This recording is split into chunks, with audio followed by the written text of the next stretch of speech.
ఇది కలకత్తాలోని Ramakrishna Math head quarter నుండి వివేకానంద స్వామి ఇక్కడే ఉండేవారు ఈ ఊళ్ళో. ఆయన నాటినటువంటి మామిడి చెట్టు ఈరోజు దీన్ని సంరక్షిస్తున్నారు మఠ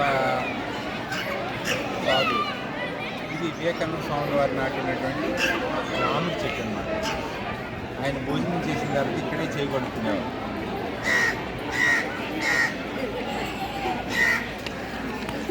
వివేకానంద స్వామి వారు ఈ భూమండలం మీద అంతా మానవులందరూ కూడా భగవంతుని పొందాలి, మత భేదాలు ఉండకూడదు, ప్రపంచం అంతా శాంతిగా ఉండాలని ఆయన ఈ మఠ స్థాపనకి కృషి చేశారు.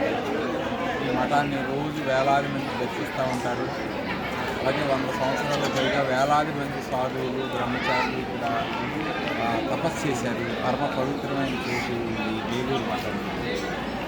ఉండునది ఎల్ల దానయ్య ఒక్కటి నాతడే జ్ఞాత ముఖ్యులు నాత్మయాతడే, అతనికి రూపనామలే దేయములు లేవు, అతనిలో ఒక్క మాయ దానాలరుచుంది, కళను నిండియో అది పంచునుంది, కానీ ఆయాత్మ సాక్షి పాంచుతుంది, అది నీవని సత్యంలో మదినరింగి ఎత్తిపాడు కంఠము ఎత్తిపాడు ఎత్తిబడ్డ తీర ఓం కస్త పంచిపాడు.